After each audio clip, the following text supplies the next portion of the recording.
Notre Dame fans, I think CJ Carr is going to be your starting quarterback in 2025.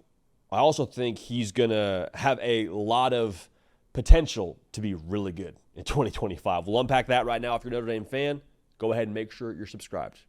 When you subscribe to a video like this, it lets us know you want more Notre Dame content, so we act accordingly. Appreciate y'all being locked in. Also, follow me on the socials, Instagram, Twitter, at JD PicKell, to stay locked in with everything we're doing here on this show, The Hard Count. So I think he's going to win the job, pretty much going off of what my eyes are telling me here. Watch the spring game, looks the best, has a couple of, whoa, that's different kind of throws. Steve Angeli proceeds to transfer out. Kenny Minchie, I think, can help you. I've said that many times, but I just think CJ Carr has got some different to him. So what I think he brings to the offense now, what you saw last year, you played for a national title, so you're not scoffing at that. But we understand CJ Carr is a very different kind of quarterback than Riley Leonard. Last year, your offense was 74th in college football when it came to yards per pass. If they are 74th per yards per pass or lower this time at the end of next season, I will eat my shoe on camera. It'll be a full live stream. I'll just slowly but surely eat this Nike on my left foot. So go ahead and take that as you will. Reason why I feel that way, just has a different level of juice to what he is throwing the ball downfield. Like Riley Leonard had a couple of great throws in the college football playoff, but really Riley Leonard's best throw he had in the bag was that slot fade. Not saying that was all he could do, but there was not a game where Riley Leonard went over 300 yards passing. And that's fine. It ended up playing for a national championship, did a lot with his legs that CJ Carr won't do. But we understand different kind of quarterback, different looking offense, going to score in different ways. And so the reason why I feel that way now when it comes to the offense looking different behind CJ Carr, I mentioned what he is, but also the weapons he has. We saw them snap at the end of last season. If you're a Notre Dame fan watching this show, you've heard me say this a lot. I think that overall, you will wake up a different feeling, different perspective in 2025 when it comes to Saturday afternoons. You'll wake up that Saturday morning and say, hey, we could score 35 today, and they could be 4 touchdown passes from CJ Carr. We could find ourselves in a shootout today. Now, I'd be surprised if we found ourselves in a lot of shootouts because of how good that defense is going to be.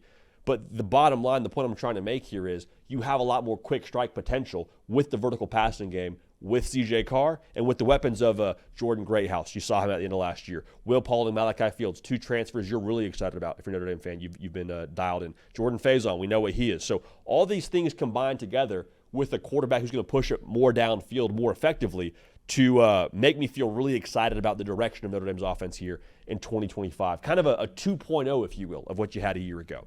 Now, I also love the fact that CJ Carr got the chance to sit for a year, and he sat for a year under the tutelage of Mike Denrock, one of the best offensive coordinators in the sport. Not just one of the best OCs, specifically, I think he's one of the best quarterback whisperers. To me, Mike Denrock is an elevator and a maximizer. You look at his track record, the last 2 quarterbacks he's worked with, Jaden Daniels and Riley Leonard, elevated both of them. I mean, Jaden Daniels in his Heisman Trophy season speaks for itself. What he was when he got to LSU versus when he left LSU should speak for itself. And then Riley Leonard last year. I have to believe that Mike Denrock elevated Riley Leonard and what he was as a quarterback. In addition to that, I happen to feel like Mike Denrock got every ounce of potential at the collegiate level, at least, for where these guys were in their career out of both a Jaden Daniels and a Riley Leonard. Now, will you maximize all of CJ Carr's potential his first year as a starter? Maybe not, but I think you'll get a lot closer. I think having Mike Denrock as your OC will maximize CJ Carr more than some other OC could have. And that excites me because it makes me feel like the development side of things, a year under Mike Denrock, now a year starting, he's walking into this thing with some familiarity. He's not walking in only having 1 spring practice under his belt, or only 1 year starting under his belt and transferring somewhere else, and he's trying to figure it out. It's like, no, CJ Carr's been in this system here for a minute. I think that's going to help him. So if the offense is going to be truly different here in 25, what should excite you if you're a Notre Dame fan is the way the schedule lines up. You're saying, well, hang on. The schedule lines up in the way that it's very front-loaded. You got at Miami to start, and then we have Texas A&M at home.